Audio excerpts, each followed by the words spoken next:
नाम ही काम में आएगा। और जिस पुराण को हम लोग सुन रहे हैं, लगभग सबको पता है कि इसमें 18,000 श्लोक हैं। लगभग हर व्यक्ति जानता है कि भागवत जी में 18,000 श्लोक हैं। आखिरी में जब श्री सुखदेव जी चलने लगे तो परीक्षित जी ने हाथ जोड़कर कहा कि भगवान, आपने 7 दिन में मुझे बहुत नियम बताए, बहुत उपाय बताए, बहुत सी साधनाएं बताई, मैं कर भी सकता हूं, पर मेरे पास इतना समय तो हो। आप जाओगे, तक्षक नाम का सर्प आएगा और हमें काटेगा और हमारा अंत हो जाएगा। अब कुछ पल में हम क्या कर सकते हैं बताओ? तो भगवान, मुझे आप पूरी भागवत का निचोड़ बताओ कि पूरी भागवत का निचोड़ क्या है। तो विद्वान ध्यान देना, भागवत का जो 18,000वां श्लोक है वो कौन सा है? आखिरी का श्लोक। उस 18,000वें श्लोक में सुखदेव जी ने पूरी भागवत का सार कह दिया। आखिरी श्लोक है भागवत का, नाम संकीर्तनम यस्यो सर्व पाप प्रणश्यनम। परीक्षित, सब भूल जाना, बस एक चीज याद रखना कि भगवान का नाम लेते रहना, भगवान का कीर्तन करते रहना, तो इस दुनिया से पार हो जाओगे। इसलिए आपसे कुछ भी न बने, बस भगवान का नाम लेते रहना, उतने में ही भगवान सब बना देंगे। पर नाम जप करते रहना। और निवेदन, भगवान से कोई ना कोई रिश्ता बना लेना, भगवान से कोई ना कोई रिश्ता बना लेना। भगवान सब बनने को तैयार है, सब बनने को तैयार है। अच्छा एक बात बताओ, जिसके यहां 4-5 4 व्हीलर हो, 100-200 एकड़ जमीन हो, थोड़ा पावरफुल व्यक्ति हो, उसके घर में 4-5 ड्राइवर लगे हो, और एक आध दिन तुम उसके घर जाना और कहना कि सुनो, हमारा ड्राइवर नहीं आ रहा है, तुम 2-4 दिन हमारी गाड़ी में चला दो। वो के खुद के 5 ड्राइवर लगे हुए, और तुम उसके घर जाकर कहियो कि 1 हफ्ता को तुम हमारी गाड़ी चला दो। वो क्या कहेगा? तुम्हारी इतनी औकात, हम खुद 5 ड्राइवर लगाएं, हम तुम्हें खड़े खड़े खरीद लें? यही कहेगा कि नहीं कहेगा? एक आध गांव का मालिक हो, एक आध क्षेत्र का मालिक हो, वो चुटकी बजा के कहेगा हम तुम्हें खड़े खड़े खरीद लें? कहेगा कि नहीं कहेगा? जगत का लम्बड़दार पूरी दुनिया को चला रहा है। पर अर्जुन जब उसके घर गया और बोला, कन्हैया क्या मेरे ड्राइवर बनोगे? भगवान ने कहा, तू बना के तो देख, मैं तेरा ड्राइवर बनने को भी तैयार हूं। संसार का मालिक अर्जुन की गाड़ी चलाने के लिए तैयार हो गया। अच्छा दूसरी बात, तुम्हारा 20-25 साल का बेटा हो, लड़का, और वो तुमसे कहे कि पापा तुम ही बने रहो, हमें कोई दिक्कत नहीं है, पर कल से पूरे साईं खेड़ा के सामने तुम हमसे पापा क्यों वो करे? बोले ऐसा हो सका? क्या कोई अपने बेटे से बाप कह सकता है पूरे गांव के सामने? नहीं कह सकता ना। अब कथा देखो, महाराज मनु ने हाथ जोड़ के कहा, हे जगत पिता राम, पिताजी तुम ही बने रहो, पर अगले अवतार में तुम हमसे पिताजी कहियो। भगवान बोले, हम तो बाप बना दे भी तैयार है, तुम बात रिश्तों तो जोड़ो। भगवान बेटा बनने को तैयार हो गया, जगत का पिता होकर के। इसलिए भगवान से कोई ना कोई रिश्ता बना लेना, क्योंकि संसार के जितने रिश्ते हैं, कोई टूट जाएगा, कोई रूठ जाएगा, कोई छूट जाएगा, पर परमात्मा से बनाया हुआ रिश्ता इस जन्म में तो काम आएगा, अगले जन्म में भी काम आएगा। भगवान से एक बात कहना कि प्रभु, सारी दुनिया के बगैर मैं रह सकता हूं, पर आपके बगैर नहीं रह सकता। सारी दुनिया के बगैर मेरा काम चल सकता है दीनानाथ, पर आपके बगैर मेरा काम नहीं चल सकता है। तो ठाकुर जी से कोई ना कोई रिश्ता जरूर बना लेना, मेरा निवेदन है आप सबसे। सच्चा ना बने, झूठा बना लेना। अगर भगवान से तुम्हारा सच्चा रिश्ता ना बने तो भगवान से झूठा रिश्ता बना लेना। भगवान झूठा रिश्ता भी निभा देते हैं। हाँ ठाकुर जी झूठा रिश्ता निभा देते हैं। भगवान कहते बस रिश्ता तुम बनाओ, निभाने की गारंटी हमारी है। जब भगवान ने सुदामा से दोस्ती की, सुदामा ने कहा कन्हैया दोस्ती बराबरी में होती है, तुम कहां मथुरा के आधिपति की कुर्सी को त्यागने वाले, और मैं कहां नितांत विपन्न ब्राह्मण। भगवान बोले सुदामा बराबरी होती है दोस्ती में? सुदामा बोले होती है। भगवान बोले तो एक काम करो अपन बराबरी कर लेते। बोले कैसी? बोले दोस्ती तुम कर लो सो तुम्हारा काम हो गया, निभाने की गारंटी हम लेते हैं, बस रिश्ता तुम बना लो, निभा हम देंगे जीवन भर। यह भगवान का संकल्प है कि तुम रिश्ता बना भर लो, निभाने की गारंटी परमात्मा की है। इसलिए कोई ना कोई रिश्ता बना लेना। और एक बात और सुन लो, सतयुग में, त्रेता में और द्वापर में जितना भगवान के प्रत्यक्ष दर्शन का फल था, कलयुग में भगवान के स्वप्न में दर्शन का फल है। अगर कभी किसी को स्वप्न में भगवान दिख गए हो तो मैं व्यास गद्दी से उसको प्रणाम कर रहा हूं, तुम्हारा जीवन धन्य हो गया। हालांकि भगवान स्वप्न में दिखते नहीं है। दुनिया की सब चीजें दिखेंगी स्वप्न में, पर परमात्मा नहीं दिखेंगे। और दिख गए हो तो तुम्हारा जीवन धन्य हो गया है, तुम्हारा इस धरती पे आना सार्थक हो गया। पर वो दिखेगा जब उससे कोई प्यारा सा रिश्ता होगा तब। एक प्रश्न पूछा है किसी ने, यदि किसी व्यक्ति के द्वारा किसी भी प्रकार का मानसिक पाप हो गया हो तो वह उस पाप से मुक्ति कैसे प्राप्त करे? ये प्रश्न है जिसका भी है। देखो ये कलयुग है, कलयुग में एक छुट्टी है। कैसी छुट्टी है? देखो जो बड़े बड़े व्यापारी होते हैं तो या बड़ी बड़ी कंपनियां होती हैं, जब वो कोई वस्तु मार्केट में लॉन्च करते हैं, निकालते हैं, तो उसकी बिक्री ज्यादा हो उसके लिए वो कुछ ना कुछ ऑफर देते हैं। टीवी के साथ प्रेस फ्री है ना, घड़ी के साथ लंच बॉक्स फ्री, दीपावली पे विशेष ऑफर, एक साड़ी के साथ एक साड़ी फ्री, है ना। भगवान ने विचार किया, जिसने भी प्रश्न किया है ध्यान से सुनना, भगवान ने विचार किया कि कलयुग के छोटे छोटे से व्यापारी अपनी किसी ना किसी वस्तु पर कुछ ना कुछ फ्री करेंगे, तो भगवान ने भी कलयुग में एक चीज बिल्कुल फ्री कर दी। कलयुग में एक चीज फ्री है, कौन सी? तन के साथ मन फ्री। कलयुग में तन के साथ मन फ्री है। कलयुग में मन का पाप नहीं लगता। जिसने प्रश्न किया है कि मानसिक पाप हो गया हो, तो कलयुग में मानसिक पाप नहीं लगता है। कलयुग में तुम्हारी कथनी कितनी खराब हो जाए, बस करनी खराब ना हो पाए। कलयुग में करनी का फल मिलेगा, कथनी का फल नहीं मिलेगा। कलयुग में मन से किया हुआ पुण्य तो है, पर मन से किए हुए पाप का प्रायश्चित नहीं भोगना पड़ता। सतयुग में, त्रेता में और द्वापर में अगर मन में भी कोई पाप आ जाता था तो उसका प्रायश्चित भोगना पड़ता था, पर कलयुग में मन का पाप नहीं लगता। आप मन से कुछ भी सोचते रहो, आपको पाप नहीं लगेगा। हाँ, मन का पुण्य जरूर लग जाएगा, मन से किया हुआ पुण्य लग जाएगा, पर मन का किया हुआ पाप नहीं लगेगा। पर इसके लिए प्रमाण चाहिए। विपिन बिहारी कोई भगवान तो है नहीं कि कह दे तो बात पत्थर की हो गई कि मन का पाप नहीं लगेगा। तो प्रमाण ले लो, रामचरितमानस में गोस्वामी तुलसीदास जी ने लिखा है, चौपाई आती होगी आपको, पढ़ लो, कि कलयुग में मन का पाप नहीं लगता है। कहां लिखी है चौपाई? के काली करे पुनीत प्रतापा और मन सा पुण्य होए नहीं पापा। मन सा पुण्य, मन का पुण्य तो मिलेगा, पर मन का किया हुआ पाप, उसका प्रायश्चित तुम्हें नहीं भोगना पड़ेगा।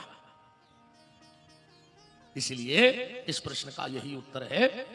और दूसरा क्या लिखा है, लेकिन कुछ समय बाद ऐसा प्रतीत होता है कि हम भूल गए। अच्छा, भगवान से रिश्ता तो बनता। अच्छा, हम तो वही चर्चा कर रहे थे, पर्चा हमने खोला ही नहीं था, पर हम तो रिश्ते ही पे आ गए थे आज चर्चा में। हनुमान जी न जाने कहां से क्या बुलवा देते हैं, उन्होंने पहले ही रिश्ते की बात रखवा दी कि कोई ना कोई आज प्रश्न करेगा कि भगवान से रिश्ता बनाए, तो कथा ही वहां से प्रारंभ करा दी ठाकुर जी ने। बोलो हनुमान जी महाराज की। देखो, इसमें यह लिखा है कि रिश्ता तो बन जाता है भगवान से, पर भूलने लगते हैं। अगर तुम भगवान से रिश्ता बना के भूल रहे हो तो अभी तुम्हारा रिश्ता पक्का नहीं है, रिश्ता कमजोर है। क्योंकि पक्के रिश्ते कभी भूले नहीं जाते। भगवान का वैष्णव भक्त जो होता है वो कैसे होता है? भगवान के भक्त को पतिव्रता नारी की तरह होना चाहिए।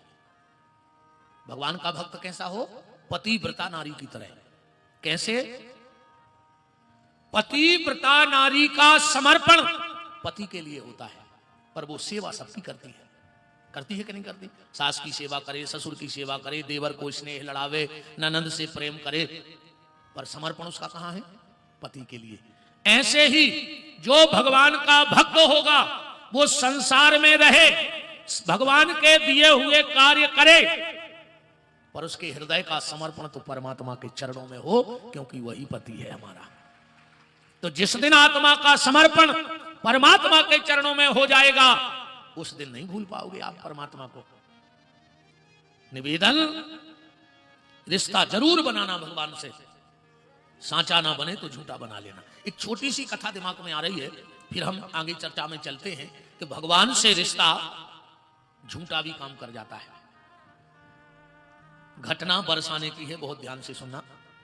एक सेठ रहता था, कपड़े का बड़ा व्यापारी था, पैसे की कोई कमी नहीं थी, पैसे की उसके घर में कोई कमी नहीं थी। 3 बेटे थे, और बेटे भी मानो राम का अंश उनमें समाया हो। देखो, आज के समय में आप लोग देख रहे हो, अगर बाप आत्मदेव जैसो ब्राह्मण है तो कहो के घरे धुंधकारी जैसी औलाद हो जाए। हाँ, बाप बहुत अच्छो लड़का है सो वो सब डुबो दे कहो। अब किन्हीं किन्हीं घरों में ऐसा है कि पिता हुए कहो हिरण्याकश्यप जैसो राक्षस, पर उनके घर में प्रहलाद जैसी औलाद हो जावे और पूरे कुल को तार देवे। हाँ, मैंने कल भी कहा था कि कोई कोई औलाद ऐसी होती है जो कुल में दिया जलाने वाला नहीं बचने देती, जैसे रावण, दुर्योधन। और कोई कोई औलाद ऐसी होती है कि पूरे कुल को उजाला कर देती है। इसका जीता जागता उदाहरण है, मुकद्दम परिवार में नीरज कुल का दीपक बन गया, कई पीढ़ियों का उद्धार कर दिया।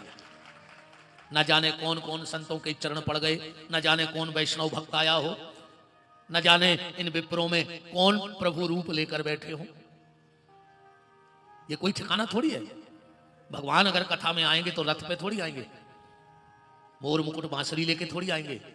भगवान आएंगे किसी वैष्णव भक्त के हृदय में बैठ के आएंगे, और आए होंगे। और अगर नहीं आते तो ये कथा सफल हो ही नहीं सकती थी, हमारी गारंटी।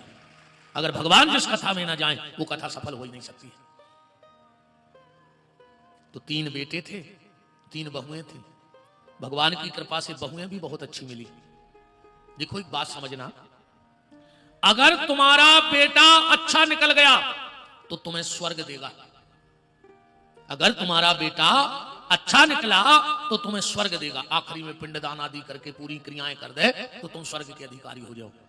अगर तुम्हारी बिटिया अच्छी निकल गई और अगर तुमने कन्यादान कर लो तो बिटिया तुम्हें बैकुंठ दे दे। जिया तुम्हें, जिसने कन्यादान किया है वो बैकुंठ का अधिकारी होगा। ये मेरा चैलेंज है व्यास गद्दी से। अगर बेटा अच्छा निकला तो स्वर्ग देगा, अगर बिटिया अच्छी निकल गई तो बैकुंठ दे है। और कहूं घर की बहू अच्छी निकल गई तो न तुम्हें स्वर्ग जावे की जरूरत आए और न बैकुंठ की। तुम अगर टूटी टपरिया में भी रह रहे हो जो तो वह तुम्हें स्वर्ग के सुख और बैकुंठ की अनुभूति वो टूटी टपरिया में करा दे। घर की बहू हर अच्छी न कर आए, और कम बहू न हो के बहू का न कर जाए तो तुमने कितना पक्की अटारी बना ली हो, कितना जायदाद कमा ली हो, तुम्हें नरक जावे की जरूरत नहीं है। वह तुम्हें महलों में भी नरक की यातना भोगवा दे। हाँ, बहू चाहे तो घर को स्वर्ग बना दे और बहू चाहे तो घर को नरक बना दे, जीना हराम कर दे। तो सेठ जी की बड़ी कपड़ा की व्यापार था, 3 बेटे थे, 3 बहुएं थी, बड़े आनंद में जिंदगी चल रही थी सेठ की। एक दिन सेठ जी की दुकान में कोई महात्मा आ गए। साधु संत ब्राह्मणों का बड़ा भगत था सेठ। पूजन किया, दान दक्षिणा दी।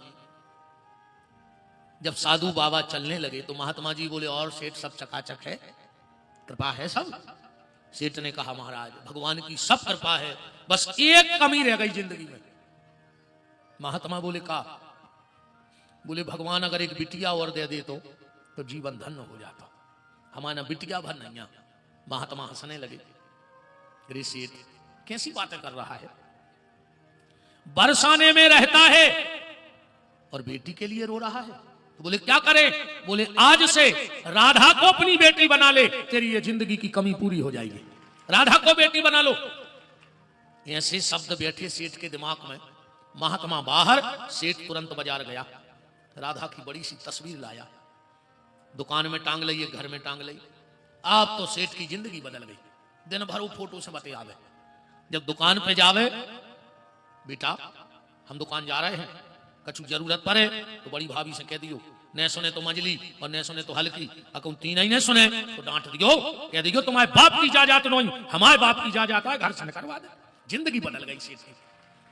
सेठ ने अपना परिचय ही बदल दिया। अब कोई पूछे आपका नाम, सेठ जी का परिचय देखो क्या है। सेठ जी अपना परिचय देते को, 3 बहू बेटे हैं घर में और सुख संपत्ति है पूरी, और संपत्ति भरी भवन में रहती नहीं कोई मजबूरी। कृष्ण कृपा से जीवन पथ में आती नहीं कोई बाधा, और मैं बड़ भागी पिता और मेरी बेटी है राधा। हम राधा के बाप यहाँ हैं, सब भूल गए अपना असली नाम। जिंदगी बड़े आनंद में चल रही थी। एक दिन घटना घटी, ध्यान से सुनना। एक मनहारिन आती थी सेठ के यहां चूड़ी पहनाने, तो चूड़ी पहनाती थी दुकान में, घर में, और पैसा लेती थी दुकान से। एक दिन मनहारन आई, चूड़ियां पहरा गई। बड़ी बहू निकली, हाथ भर भर के चूड़ी पहनी, मंझली बहू, छोटी बहू। राधा जी ने सोची, बताओ पैसा हमारे बाप को लग रहा हो, वो 3 ही भाभियों ने चूड़ियां पहन ली, हमसे नहीं कही कि चूड़ियां पहन लो। फिर राधा जी ने सोचा कि पैसा तो हमारे पिताजी का लग रहा है। राधा जी तस्वीर से निकली और मुंह ढक करके मनहारिन के सामने बैठ गई। मनहारिन के सामने बैठ गई। मनहारिन ने हाथ भर भर के चूड़ी पहनाई।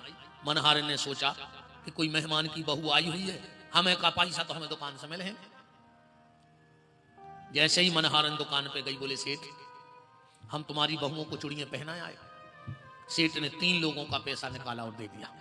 मनहारिन बोली, सेठ आज 4 लोगों ने चूड़ी पहनी है। सेठ बोलो, झूठी ने बोलो, हमारे घर में 3 बहुएं तो हैं, चौथी कहां से आ गई? तू झूठ बोल रही है। मनहारिन ने खूब कहा, पर सेठ ने पैसा नहीं दिया। आज जब सेठ घरे आओ, राधा की तस्वीर उदास आती। सेठ ने ज्यादा ध्यान नहीं करो और सो गओ। जैसा ही नींद लगी, स्वप्न में राधा जी प्रकट हो गई और सेठ से बोली, सेठ के सपने में प्रकट हो वृषभान की दुलारी बोली, कि तनया तो बनाया तात पर नाता ना निभाया है। पिताजी तुमने बिटिया तो बना लाओ पर रिश्तो निभा नहीं पाए। सेठ बोलो, बेटा का गलती हो गई? राधा जी बोली, पिताजी के चूड़ी पहन लीनी मैंने पिता को घर जान, आपने मनहारिन का मोल ना चुकाया है। तुम सबसे कहते राधा हमारी बिटिया, सबने चूड़ियां पहन ली। और इस सेठ बोलो, बेटा हमें तो बिल्कुल खबर नहीं रही।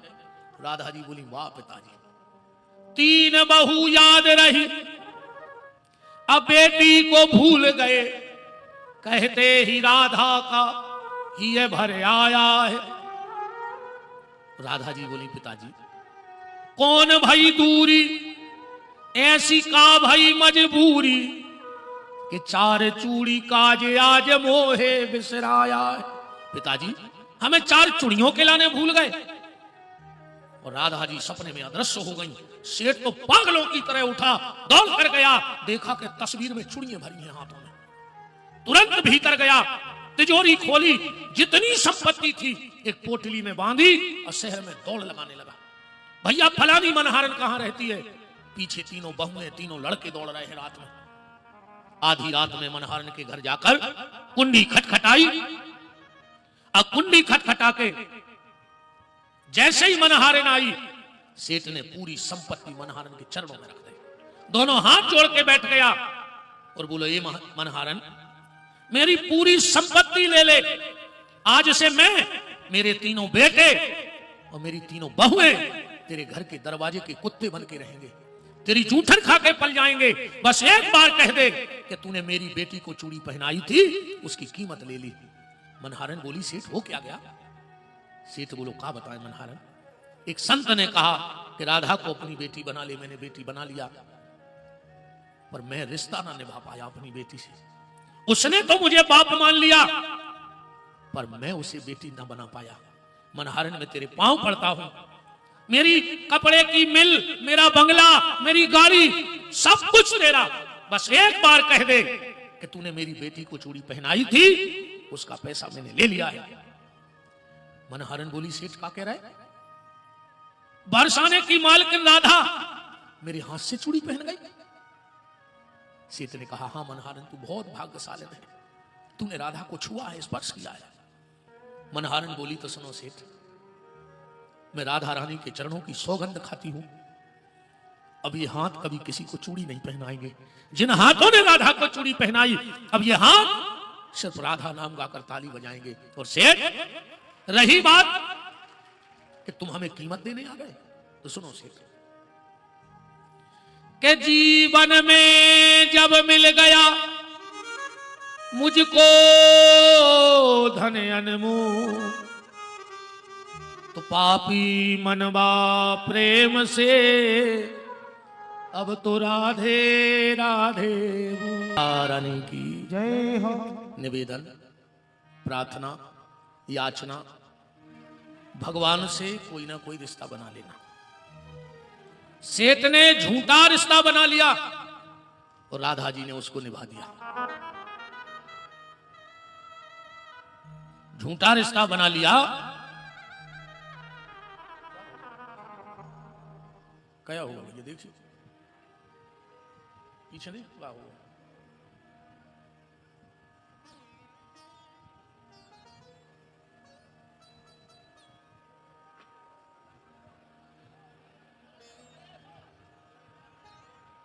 बैठे रहो दद्दा, तुम्हारे कहां जा रहे? तुम्हारे का पंच आओ गांव के। नहीं, तुम्हारे ज्यादा व्यवस्थापक हो रहा है जो उठ के जा रहे का है।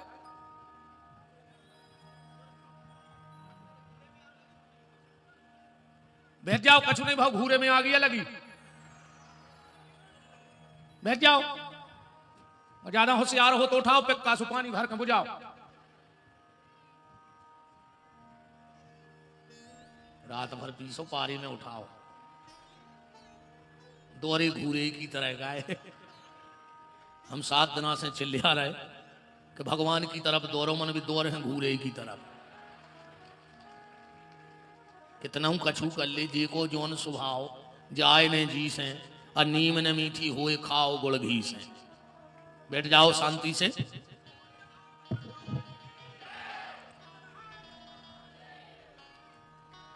निवेदन,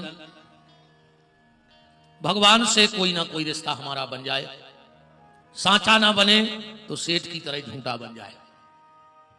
राधा जी ने झूठा रिश्ता ही निभा दिया। एक ऐसे ही रिश्ते की चर्चा आज करें, सुदामा चरित्र। सुदामा चरित्र आप लोगों ने खूब सुना है, सब विद्वान बैठे हैं। अभी तक सुदामा चरित्र में आप लोगों को यह सुनाया गया है कि सुदामा बहुत गरीब ब्राह्मण था, यही सुना है तुम लोगों ने। सुदामा के घर में बहुत विपत्ति थी, यही सुना है ना। सुदामा घर घर भीख मांगता था, यही सुना है ना। इसमें गलती आप लोगों की नहीं है, इसमें गलती हम लोगों की है। हम लोगों की क्या गलती है? हम लोग क्या करते हैं कि आखिरी दिन गांव का एक आध बूढ़ा सा ढूंढ लेते हैं और उसको सुदामा बना देते हैं और उसको बाल्टी दे देते हैं। अब वो पंडाल में घूम रहा है सुदामा, को ने 5 को डाल दो, को ने 10 को डाल दो। 10-5 रुपए के पीछे आज कथा व्यासों ने हम जैसे सुदामा को भिखारी बना दिया, जबकि शास्त्री जी मूल पाठ कर रहे हैं। आप सब इनमें आधे से ज्यादा विद्यार्थी भागवत के हैं।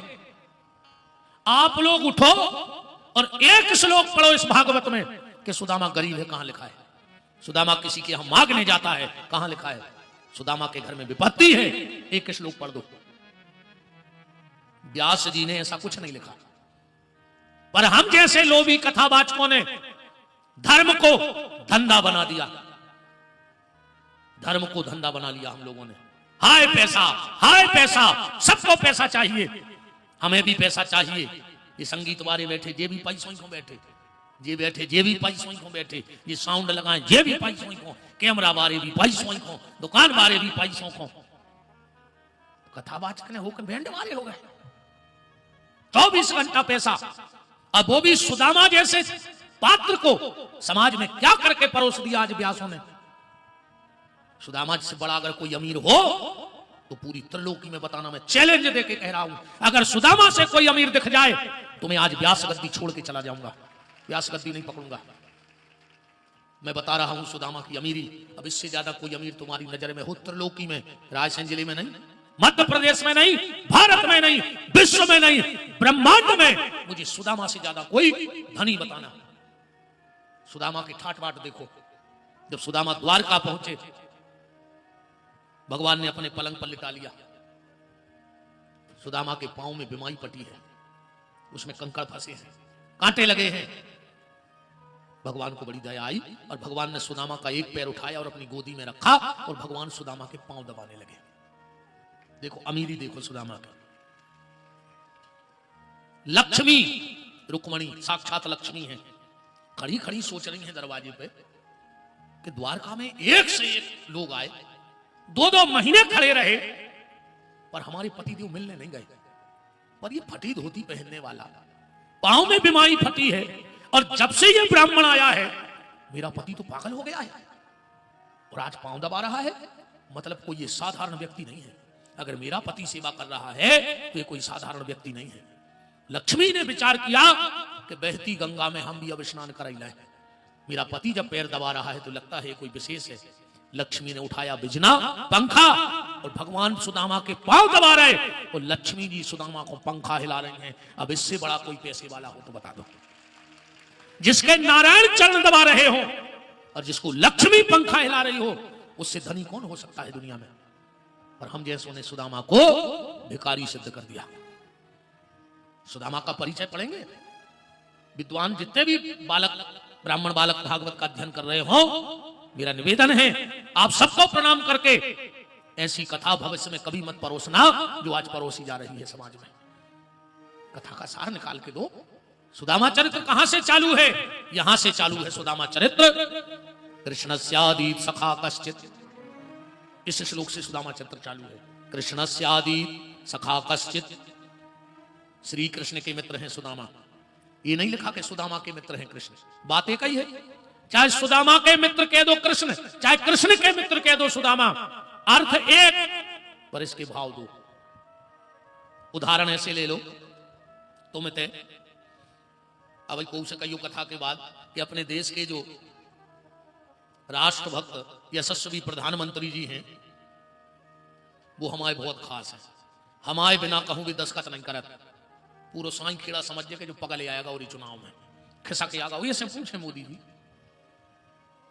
तुम पूरे गांव में कहते हो कि मोदी जी से अपनी रोज बात हो रही शाम को, आदमी समझे कि गर्मी कम भाई मनो जो खिसक जल्दी गाओ, तुरंत तुम्हारे घरे आ खबर पहुंचाने लग के भैया देखो आ दे रही, अब शुरू बात है अभी तुम क्या कह रहे हो कि मोदी जी तुम्हारी खास है, तो पूरा गांव तुम्हें क्या समझ है, पागल है ना। और अगर एक बार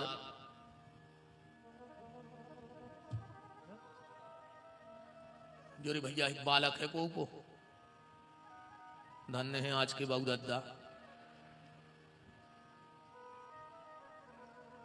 ये को हो भैया सुले जा रहे ना हो कर देता ना हो यार इसे। एक बालक है भैया करिया पेंट पहने हैं हाफ और ग्रे कलर कहा जो और टी शर्ट पहने हैं, ये पे तना कर दी कैमरा पे, सो तो टीवी में दिखा जाए।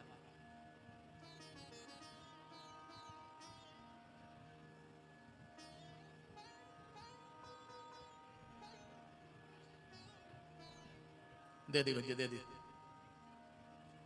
राम को।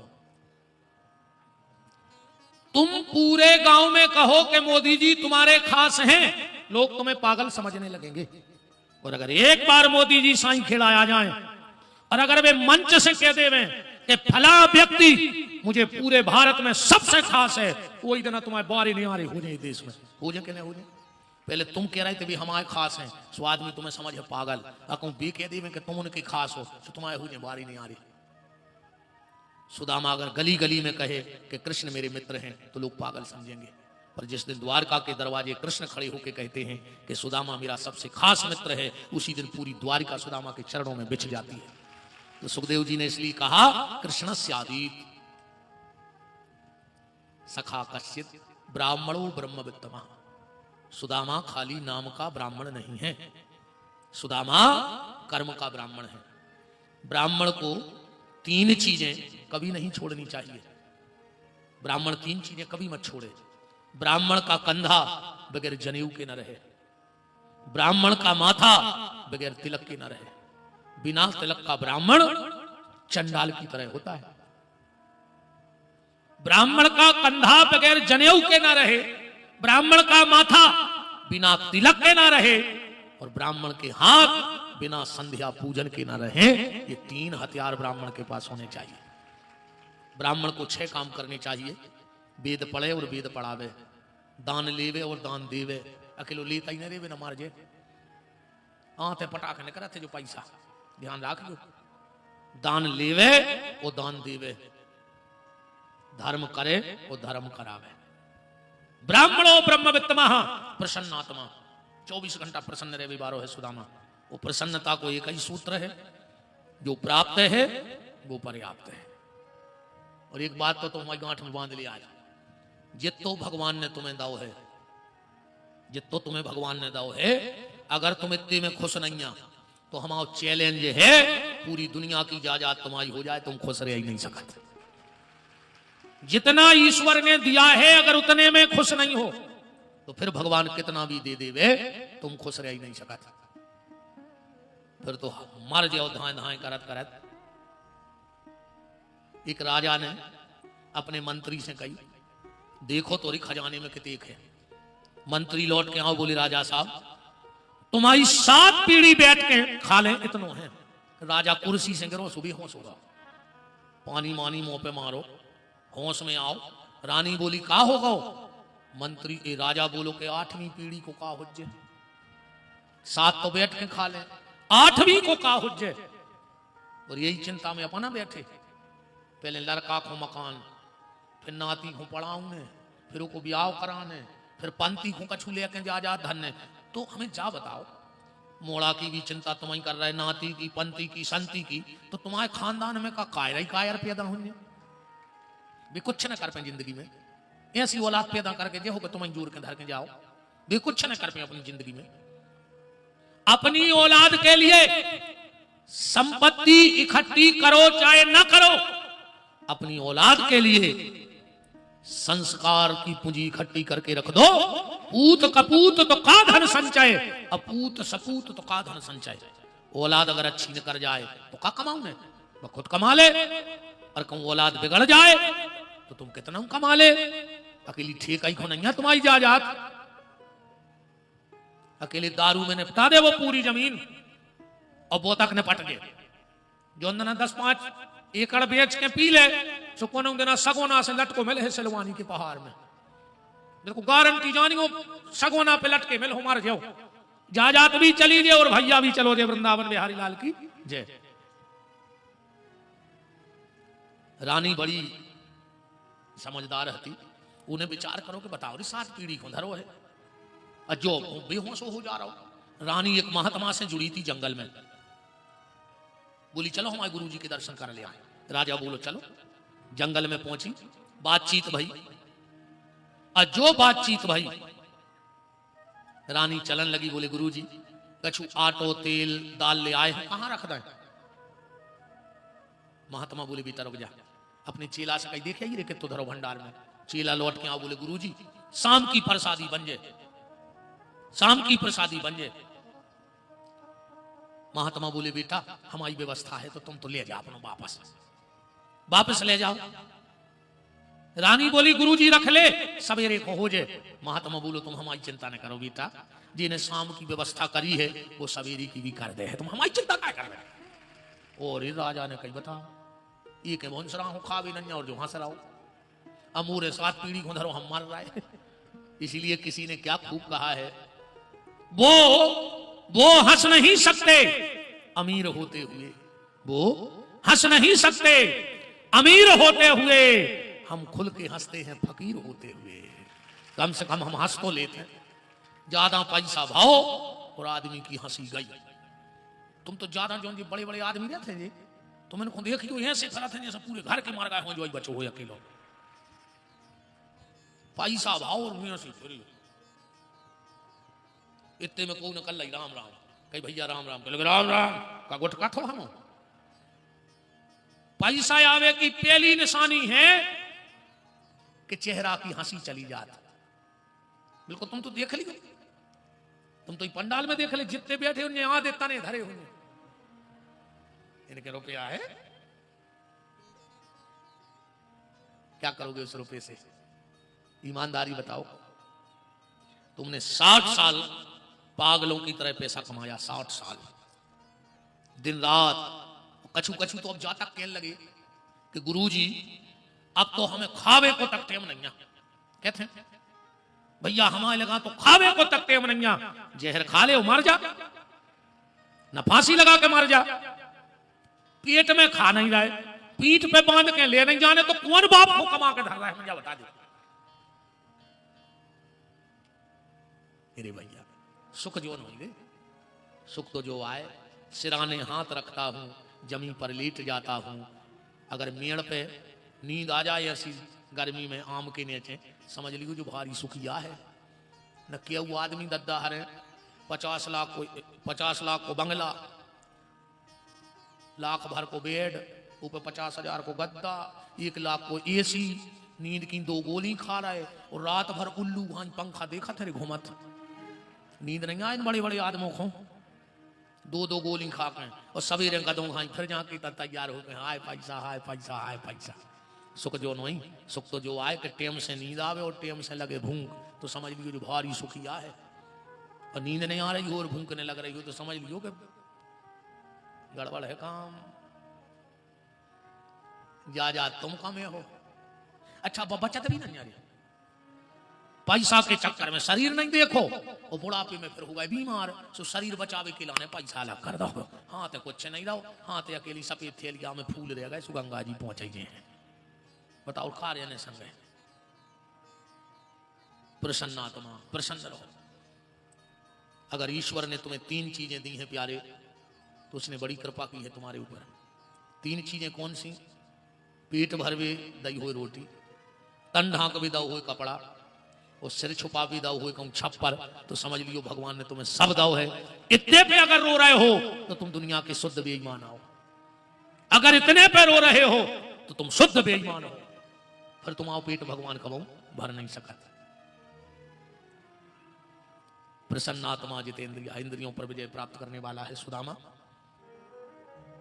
अब बात आई विपत्ति की, ये सुदामा के घर में विपत्ति है, तो विपत्ति क्या है? बंगला घोड़ा गाड़ी जब विपत्ति नहीं के अपने नैया। सुतदारारु लक्ष्मी पापी के घर होए, संत मिलन अरु हरि कथा जग में दुर्लभ दुए। और विपत्ति तो जाए आए, सुंदरकांड पढ़ो, कहे हनुमंत विपत प्रभु सोई, और जब तब सुमरन भजन न होई। अगर भगवान को भजन नहीं आ हो रहा है, समझ लियो जब विपत्ति आए। पैसा में कछ नहीं आ, भजन कर ले तो नाव रह जे रे भैया। हाँ नाव रह जे, नाव भजन ही बारों को चले और को नहीं चले। तुमने देखा तो जो नेताओं की रैली में ये चिल्ले आउट हैं कि जब तक सूरज चांद रहेगा फलाने भैया का नाम रहेगा। चिल्ले आउट, ये तो एक वहां चिल्ले आउट हैं। 300 रुपया हरीरी झिल्ली, सड़े आलू, डलेल तेल की पुड़ी, कार्यालय से जय पैकेट लूट पाए। वो खंगे हैं कि जब तक सूरज चांद रहेगा वो फलाने भैया का नाम रहेगा। सही है जवाब। अब हमारी सुनो, जोन जी चिल्ले आउट है भज्जा चले जाए।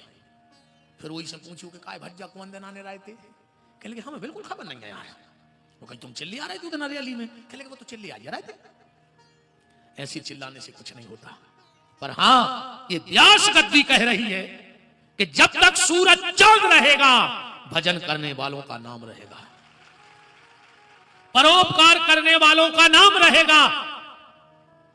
धार्मिक स्थल जिन्होंने बनवाए, जिन्होंने कहीं गौशालाएं बनवाई, जिन्होंने कहीं मठ मंदिर बनवाए, जिन्होंने कहीं कोई तालाब खुदवाया, बावड़ी खुदवाई, किसी पुराने मंदिर का जीर्णोद्धार कराया, उनका नाम रहेगा। बोलो अपन 8वीं पीढ़ी पहल के बाप को नाम बता दे खूब दम हो जाओ ठाणे 8वीं पीढ़ी पहल के बाप को का नाम तो जब तुम्हें पता नहीं है जी को खून तुम्हारे भीतर है जी की जाजात पर तुम मजा मार रहे तो दुनिया खबर रखे का है। पर संत रैदास को कौन नहीं जानता, मीरा को, कर्मा को, कबीर को कौन नहीं जानता, नामदेव को कौन नहीं जानता, लक्ष्मीबाई, चंद्रशेखर, भगत सिंह आजाद को कौन नहीं जानता? क्यों? क्योंकि इन्होंने कुछ ऐसा किया है अपने लिए तो दुनिया जीती है। कोई राष्ट्र के लिए जिया है, कोई धर्म के लिए जिया है, कोई परोपकार के लिए जिया है। और जो राष्ट्र के लिए जिया है, परोपकार के लिए जिया है, समाज के लिए जिया है, आज उनका नाम अमर हो गया है। जीते जी कुछ ऐसा करके जाना कि तुम्हारे मरने के बाद तुम्हारे बच्चों को तुम्हारी आत्म शांति का उपाय ना करना पड़े। तुम खुद ऐसा करके जाना कुछ कि मरने के बाद तुम्हारे बच्चों को तुम्हारी आत्म शांति का उपाय ना करना पड़े, क्योंकि दूसरे के द्वारा की हुई प्रार्थना तुम्हारे काम नहीं आएगी। तुम जो स्वयं करके जाओगे वो तुम्हारे काम आएगा। कुछ एक काम अच्छा करके जाना कि भगवान से कहो कि मैं भी कुछ एक काम अच्छा करके आया, और बस उस एक पे ही काम होना है। जो एक अच्छा काम होगा, अगर आदमी का एक अच्छा काम हो तो लोग 1000 बुराई भूल जाया करते। तो सुदामा के घर में कोई विपत्ति नहीं है। अब रही बात मांगवे की कि सुदामा घर घर मांगत तो सुदामा महाराज मनु ने कही है, ध्यान से सुनियो, असंतुष्टा ध्वजानष्टा संतुष्टा नृपानष्टा। असंतुष्ट ब्राह्मण बहुत जल्दी नष्ट हो जाता है और संतुष्ट किसान बहुत जल्दी नष्ट हो जाता है। किसान को संतुष्ट न रहो चज्जे, वो को मेहनत करता ही रहो चज्जे, कमाता ही रेवे वो। काहे? किसान अगर सोच लेवे कि हमें तो 12 बूरा लगा थे, सुबह 12 बूरा पसीने कार में बैठ जाए, देश की जनता भूख मर जाए, नहीं मर जाए, अकेलो किसान भर बैठ जाए। हम तो कहते देश में कितना लोहे की फैक्ट्री हुआ, सोने की, चांदी की, भूख लग है सुखा लोहे की सारी गोटा कर ले आओ। हम तो कहते बहुत तकनीकी पे चलो जाए देश, क्या हो तो रोटी कैसो है कि वैज्ञानिक युग है, सब रोटी पानी बंद। बोले काय? बोले अब तो मशीनें खान लगो, करोगे तो भोजन है ना। किसान को मेहनत करनी चाहिए। यही से किसानी आज की तकनीक से हो रही है, पर एक चीज पहले भी चलत थी, आज भी चल रही, वो किसानी कितना आगे न कर जाए, बातचीत चल है आखिरी नो कबू बंद ने, बाकी तो सब बंद हो गए पहल के। आज के मोड़ी मोड़ा ने जाना तुझे पहल के किसानी के वजार ढुल गया, पांसे, दतुआ, मेड़ी, सेल, जोत, नारी। पहले नारी हकती खेत में, सियाने सियाने पकाए पंडा जी, नारी हकती, अब तो बंद हो गई बात, अब नहीं हके। पहले खेत में नारी हकती और आज घर की नारी घरवारी को हाँ कर रही है। अब ये तो हाँ कर लगी, पहले नारी हकती और अब नारी घरवारी को हाँ कर रही है।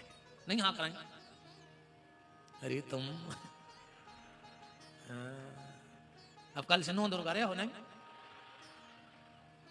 सास की घुटकी मसा कभी फिर नहीं शारदा के पांव पर रंग का है कप्तान महाकप्तान धरी जे को सास से बेर बांधे हो भी बिल्कुल नहीं। जो दुर्गा जी के मंदिर ने ऐसो ठेवो घले है कि मुंह मिट जाए। अगर घर की सास से बेर बंदो हुए तो जल चढ़ावी नहीं जो तुम पापन कहाँ। और तुम्हारे को बहन जी पता हुए कि जब सास से नहीं बोला तो जल चढ़ावी जा रही तो तुम तना लीट जज्जो वो को मोने देखियो ना तुम्हारा तक पुण्य नष्ट हो जाए। घर की सास से बेर बांधे। अब कल से जिन्ने जला रहे हैं कछू कछू तो कछू दिया जले हैं घरे कछु सुहाग चढ़ावे दिए हैं। घर वाली को चिल्ले आ रहे हैं वो तो सुहाग या चढ़ा रहे हैं। अरे राम अब कछु नहीं। अब क्या तो देंगे हम मनो बिल्कुल। अगर वास्तव में बेर बांधे हो सास ने तो आज जाके पहले पाँव पर जो अपनी सास के कि मताई मुझे क्षमा कर दे गलती हो गई। फिर कल से दुर्गा ढार जो बिल्कुल नहीं जो मंदिर हम सही कह रहे बरदान्य काठ है वो तो लगी हुई तुम आई ततान्य चीज बिल्कुल गारंटी जानी। अच्छा इतनी थोड़ी समझदार रहे थे। इनकी समझदारी देखने हो तो रक्षाबंधन के दिन देखो यार इतनी बुद्धि चलाते जी। और रक्षाबंधन को तो जब जी अपने माँ के जाते और जब अपनी भाभी को समझाते अरे दद्दा अच्छी जे हैं भाभी के भाभी मम्मी को दुख नहीं दियो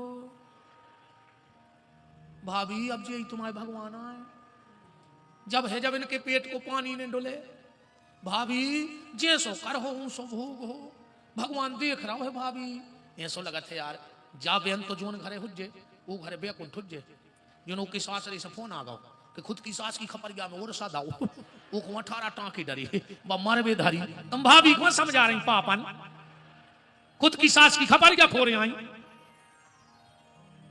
अब भाभी को समझा रही कि भोग न पर तुमने भोग इतनी होशियार यार खराब लग रहा हो। कल से एक ने अज्जो देखो खराब लगे कल से एक ने अज्जो हम कहा लेने देने 2-4 साल हम ना आई नहीं गया जो ना भूल आई जाओ। हाँ 2 साल तो हम आई पे हमारे तारीख ही नहीं है जो ना तुमने भूल आई जाओ।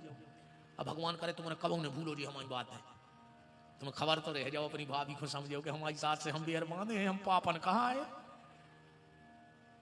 ऐसो करियो कृपा राखियो बहन जी। हेलो बात चल रही थी कि किसानी में सारे उपकरण बंद हो गए पर एक उपकरण चलता था चल रहा है और चलेगा। उसका क्या नाम है परेना। परेना जानो लीड छुटाते हैं जिसे मट्टी छुटाते हैं पंजाबी उसका क्या परेना मतलब किसान परे ना। अगर किसान पर रहो तो पूरा देश भूखों मर रहा। बोलो वृंदावन बिहारी लाल की। असंतुष्टा दुजा नष्टा संतुष्टा नृपा नष्टा निर्लज्ज नारी नष्टा लज्जाहीन वेश्या नष्टा।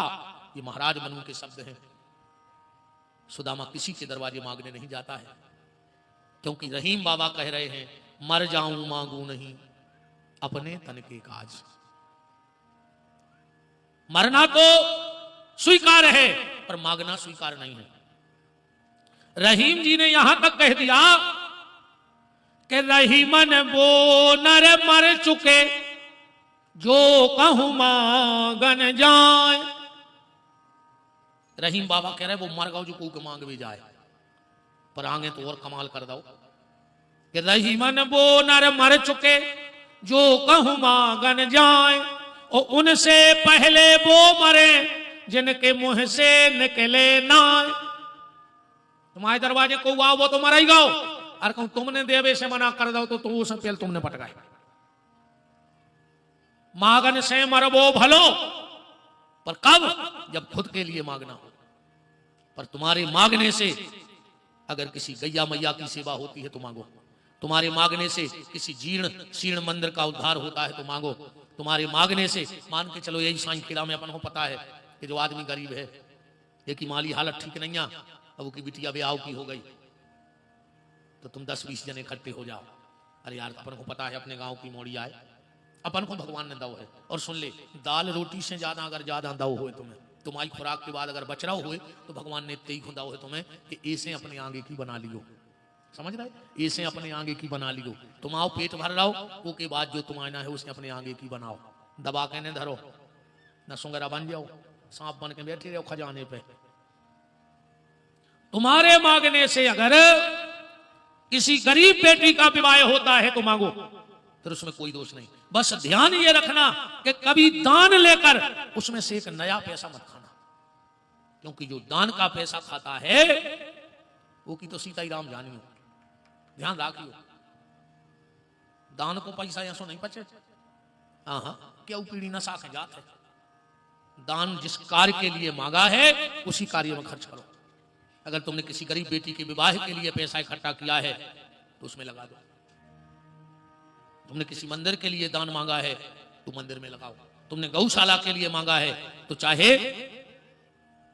अपना लग जाए। मैं गौशाला चलाता हूं, आप हमारे इन लड़कों से पूछ लेना, हम इनसे कहे हैं कि अगर गौशाला के नाम को पैसा रहते तुम्हारों के हाथ में, अगर हमारे खर्च में एक अन्न को दान मांगाओ तो तुम्हारे गौ हत्यारी कहा, जो ध्यान राखिए, तुम्हें गौ हत्या को दोष कहा, हमारी तो जुगा तुझे सो हो जाए। कई बार ऐसा हो जाता है कि जैसे अब पैसा तो हमारे गांव भी है, ऐसे तो है ना कि फुटपाती आए, हमारे गांव भी है। कब ऐसा हो जाता कि टेबल पे हमने पैसा रख दे, अब हम भूल गए तो फिर ब्यास गद्दी बैठे हमारी चर्चा हुई है, ये पैसा हम क्या हमें ध्यान नहीं है, चलो गौशाला के डिब्बा में डाल दो। वहां का यहां नहीं आना चाहिए, चाहे यहां का वहां चला जाए, क्योंकि हमारी प्रतिज्ञा है कि जिस दिन 1 रुपए खाएंगे हनुमान जी वही दिन सर्वनाश कर दियो, हमारे घरे को रो बेवार होने बचे। अगर बब्बा तुम कल युग के देवता हो तो वो जब कर सकते हैं, जब अपन ने आज तक गलती करी न हुए। ब्यास गद्दी की शब्द झूठे नहीं हो, भगवान मारा हनुमान जी पूरे घर को धर दें, कोड़ कर सड़ के मारे हैं जी पूरे हमारे परिवार के।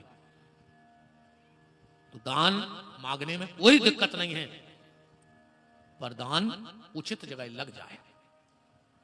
जो भी 14 जनवरी से कथा है उसके यजमान बन रहे हैं, कुछ यजमान बने हैं, उनके लिए धन्यवाद है। जिंदगी में एक बार तुम हमसे जुड़ के देखो, बस हमारा स्वार्थ सिर्फ इतना है कि वो धाम बहुत बड़ा बन जाए, वहां हजारों लाखों गंगों के रहने की व्यवस्था हो जाए, सिर्फ इतना स्वार्थ है। और वहां का अन्न का दाना भी नहीं खाते। अब कल से हम वहीं रुकेंगे, 9 दिन तक रुकेंगे वहीं, बस कथा करने टिकिटोरिया रहली जाएंगे।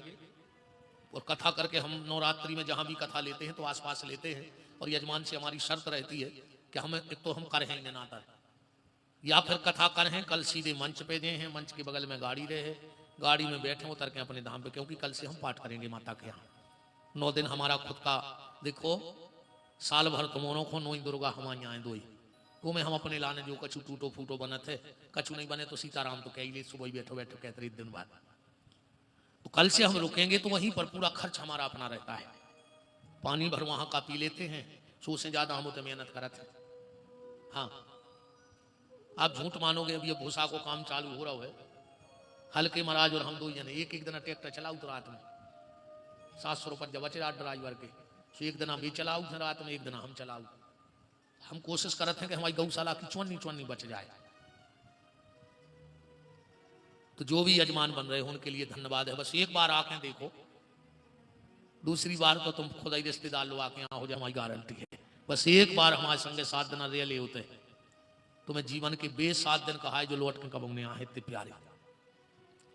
और एक और बात हम आपसे कह दें, फिर आगे की चर्चा। 2 घटनाएं हम आपको छोटी छोटी सी गौशाला की बताएं। हमारे सागर में अजय दुबे जी हैं, विष्णु परिषद के जिलाध्यक्ष। उन्होंने मंदिर बनवाया, ठाकुर जी की स्वरूप आ गौ राधा कृष्ण के रूप में बहुत प्यारो, पर्चा बन गौ, सौदा सामान आ गौ, मुहूर्त हो गौ प्रतिष्ठा को। एक दिन भी सुबह सुबह हमारे घरे आ गए 5:30 बजे, घंटी बजाई, हम बिल्कुल उठते ही जा रहे थे। हम जब गेट पे आए, हमने कहा यार शहर को एक प्रतिष्ठित आदमी, नामची आदमी, पैसा वालों भलो आदमी 5:30 बजे हमारे दरवाजे खड़ो, फोन भी नहीं लगा, क्या दिक्कत है? हम तो भीतर से कप गए, इतना बड़ो आदमी 5 बजे दरवाजे खड़ो, हमसे बड़े हैं उम्र में। हमने प्रणाम किया, हमने कहा भैया इतनी सुबह सुबह? बोले का भैया का भीतर नहीं आते हो? हमारी भैया आपको घर आओ, बैठो। बैठ गए। बोले विपिन जी, हमने कहा भाई साहब। बोले यार हमारे इतने प्रतिष्ठा होने, हमने कहा हमें तो पता है कि आपने मंदिर बनवाओ। बोले रात में हमें स्वप्न में भगवान कह रहे हैं जो हम ले आए हैं मंदिर में बैठा रहे कि हमें गौशाला करे आओ, हमें इतने नहीं बैठने, हम गौशाला जे हैं। हमने कहा कहाँ है भगवान? बोले बेधरी, हमारे घर के बाहर धरे थे वे। आंखों में आंसू आ गए, हमने भीतर बुला लाए। हमने कहा हमारी तो इतनी गुंजाइश नहीं है कि मंदिर बने है कि नहीं बने है। अब बिल्कुल भी तो ठाकुर जी रख के चले गए। हम उस दिन गए थे ना नीरज भैया सागर, एक मनोहर साहू जी हमारे बहुत अच्छे पारिवारिक सदस्य हैं, अजय भैया नकरे ही हैं हमारे घर से, और मनोहर भैया को फोन आ गया, बोले गुरुजी हमें कहूँ राधा कृष्ण को मंदिर बनवाने। हमने कहा तुम्हारी अजय भैया से बात भाई? बोले नहीं। हमने कहा सही बताइए मनोहर भाई? बोले नहीं नहीं हमारी बात नहीं भाई। हमने कहा तुमसे कौन है कहीं के मंदिर बनवाने, तुमने हमें ही काय फोन लगाओ? बोले कहा पता हमें रात भर से लग रहा हो हम मंदिर बनवाने। ऐसे ठाकुर जी आ गए और मंदिर बन गए। अब हम एक दिन तो बैठे बैठे सोच रहे थे कि जी तो आ गए, अब गद्दा और आ जाते, हनुमान जी और पधार जाते।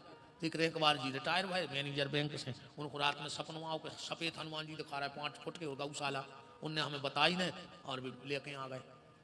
अभी रघुवंशी जी बैठे थे ना हनुमान जी जो वहां बैठे हैं, इतनी प्यारी प्रतिमा आई है सरकार की राम रसिया प्रभु की कि बहुत ही खूबसूरत है दादा। अब उनका मंदिर बनना है, अपनी नहीं भैया इतनी गुंजाइश, तो हमने तो उनसे यही कह रही थी कि प्रभु हमें तो कर सकते हैं कि जो तुम मंदिर नहीं बने, जो हम अपने पाँव में जूता चप्पल लेने डाल रहे हैं, तो हम जूता चप्पल नहीं पहनते हैं। अब जो दिन उनको पैराने जैसे भी पैरा दें। हमने तो उन्हीं से कह रही थी कि हमारी गुंजाइश है नहीं है कि तुम्हारा मंदिर हम बना सकें, हम तो जूता चप्पल छोड़ दे रहे, तुम्हें जब पैरान हो बनवा लीजिए मंदिर और हम पैर लें उधर तुम्हारे भंडारे की रोटी खा के पूरी जो कच बन जाए। बात सिर्फ हमने एक उद्देश्य लिया है, हनुमान जी का मंदिर हम भीख मांग मांग के बनवाएंगे। अब भीख में हम सुन लो आप हमारी बात, प्रति व्यक्ति 10 रुपया ले हैं हम, चाहे करोड़पति के दरवाजे जाए चाहे रोडपति के, प्रति व्यक्ति 10 रुपये चाहिए हमें। या तो 10 रुपया दो या तुम्हारे घर में जितने सदस्य हैं उतने 10 के नोट दो, 5 सदस्य हैं तो 50 दो, 3 सदस्य हैं तो 30 दो, चाहे तुम करोड़पति हो तो हमें 500 नहीं चाहिए ने 100 चाहिए ने, 3 सदस्य हैं तो 31 भी नहीं चाहिए, 30 ही रुपया चाहिए। कुछ भगत हमारे इस पे काम कर भी रहे हैं और हम यहां भी बंदी भेजेंगे